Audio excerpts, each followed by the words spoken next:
No, palagi kang iniisip niyan, minsan hindi yan makatulog sa gabi. Hi everyone! Welcome to the Empath Tarot Case. Another love reading, timeless and general. Take what resonates lang po. Maybe some part of the reading makaresonate kayo. Some part of it hindi. Totally makaresonate na parang kwento ninyo ito or hindi naman kaya dahil iba't ibang mga energies, iba't ibang mga love connections. Pero tignan po natin kung ano ang message sa reading na ito.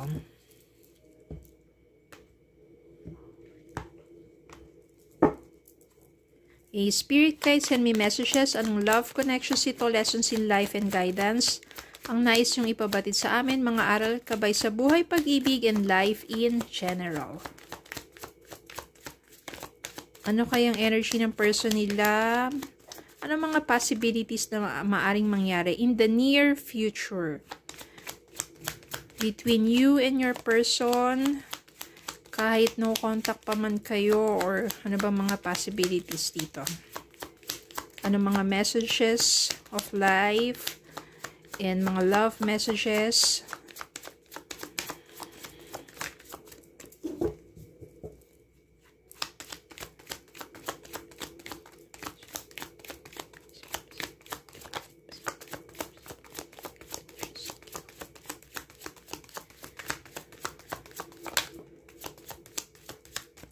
Okay, tingnan natin ang mga lumabas na mga messages.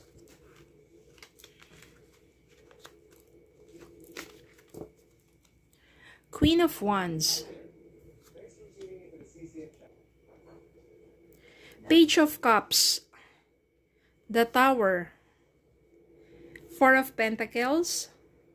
The Chariot. Queen of Swords. Six of Pentacles. Three of Pentacles. And Nine of Swords. Itignan natin itong mga to. Kuha pa tayo isa. Bottom of the deck, Five of Swords. Five of Swords. No, conflict. No, masyadong magulo ang nangyari sa inyong dalawa. And meron ditong third party involved. Kaya nagkagulo-gulo talaga lalo ang inyong relationship, ang inyong connection. Four of Pentacles din dito. Ibig sabihin, yung person mo masyadong greedy yan. Masyadong makasarili. Masyadong pakabig. No, parang iniisip niya lang yung sarili niya at masyado siyang obsessed sa'yo. Yung masyado kanyang hinihigpitan dahil masyado siyang obsessed sa'yo at masyadong pakabig yan. But, ang nangyari, ganun siya kasi gawain niya ay meron naman palang third party. Takot siya sa sarili niyang multo at pinibintang niya sa'yo yung mga bagay na ginagawa niya. Yan. Kaya na dito yung the tower, ibig sabihin wala na. Totally distraction. Yan. Total distraction na nangyari sa inyong dalawa. The tower. Malaking pagbabago, which is hindi maganda dahil nawasak ng inyong pagsasama. Then, maaring nandito si Queen of Swords, talagang ikaw na mismo yung pumutol ng ugnayan ninyong dalawa. Masyado ka na nasasaktan nasasakal ka na. Then, ikaw na yung humiwalay. Hindi mo na kinaya pa. Ang maganda dito, dahil nakawala ka na sa isang toxic na person, you are working on with yourself. You become more attractive. Ganyan yan palagi kong sinasabi na you will become more attractive. You raise your vibration when you love yourself, self-love and care, self-respect, and you work on yourself. At kapag nangyari yon, you become more attractive, no? Nag-radiate ang iyong energy. Ang lakas ng energy mo. And you will become more attractive, magnetic. Hindi lang sa love, no? Pati sa mga blessings in your life. At kapag ganon, ang nangyayari kasi nag-shift yung energy. No? You become more magnetic. Yung person mo, because dati kasi nasa pedestal siya Ang laki-laki niya, kumbaga pag na-imagine mo, no, spiritually, no, ang laki niya, tapos ang liit-liit mo. Ang baba-baba mo, ang liit-liit mo. Pero ngayon, bumabaliktad. When you imagine it, ikaw yung nagiging malaki do sa picture, Tapos siya yung lumiliit. Because you become more magnetic and attractive. Ang taas ng vibrations mo. Siya ngayon yung nagsishift dun sa nagiging maliit. Ikaw naman lumalaki ka. Ganyan yan. Yung energy mo, yung energy field mo, yung vibration mo. Ganun yung nangyayari. Nagsishift yan.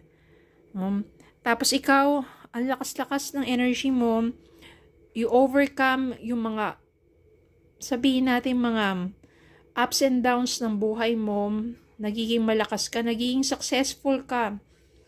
No, to overcome any obstacles or challenges sa buhay mo. At, ito ang nangyayari ngayon. Yung person mo, nagkakaroon na ng guilt.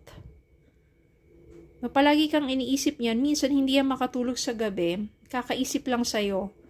Kasi nga, sobrang siyang obsessed sa'yo, tapos nakawala ka sa kanya, diba? Ngayon, hindi yan mawari, na parang he keeps wondering, ano na nangyayari sa'yo? Diba? Without him. Reversal po ang energy, sinasabi ko lang him, pero pwede yan na baliktad. No? So, reversal ang energy. Then, yung feelings niya sa'yo, lalong lumalakas. Kasi lalo kanyang namimiss. No? Parang nandyan siya. Ang maganda dito, makikita kayong dalawa at itatry niya makipag-usap sa'yo to work things out between the two of you. To work things out. Gusto niyang ayusin, gusto niyang makipag-ayos. At this time, hindi na siya magiging parang one-sided or greedy lang, na parang pakabig dahil sobra siyang obsessed sa'yo, sobrang kinokontrol ka niya. This time, ito yung ino-offer niya. Gusto niya na raw ng balance at give and take ang relationship. Hindi na, puro siya na lang. No, sobra. Yung nangyayari niya sa inyo. Ano ba ang gagawin mo ngayon? Tignan natin. Ano pa ba yung mga messages na pwede, impossible pa? Bukod dun sa pagkikita ninyong dalawa at pagpapakaawa ng person mo to work things out between the two of you, what are the things na possible pang mangyari? Actually, it's up to you. Kasi ikaw na nga yung nag-cut ng cords between the two of you eh.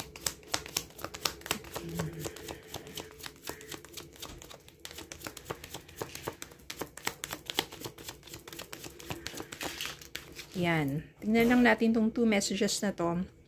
Six of Wands and the Star. Ibig sabihin, merong hope. No, may pag-asa kang binibigay doon sa person mo. And this time, if your person is really sincere, baka nga bigyan mo siya ng pagkakataon, na chance. And Six of Wands dito, this time, it will be successful. Successful comeback, successful realization, because maybe meron na nga nangyaring changes dun sa person mo. Tignan natin yung love message para sa inyo.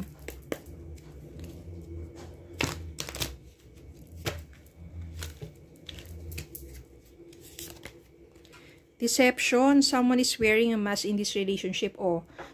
Kaya mag-ingat kayo, totoo ba? Sincere siya? Or maybe ito yung earlier part of your connection, deception, ayan, mask, because ito nga yung nangyayari, no? May third party, may cheating. New love. A new chapter begins, whether it is with a new partner or in a current relationship. So, pwede nga dito, kung yun pa rin person mo, nagkaroon ng hope sa inyong dalawa, it will be a renewed love with your partner. So, yun yung possible na mangyari. But again, it is up to you. It is your decision and it is your choice. Okay, so ano man yan, you have to feel it within you. Ikaw lang naman makakaramdam yan You have to feel it within you at ano ba yung sinasabi ng gut feelings mo. Okay? Okay, so yun lang po. Maraming salamat po for watching. Please don't forget to like, share, comment, subscribe, follow me on Facebook and YouTube. Have a good day po and God bless.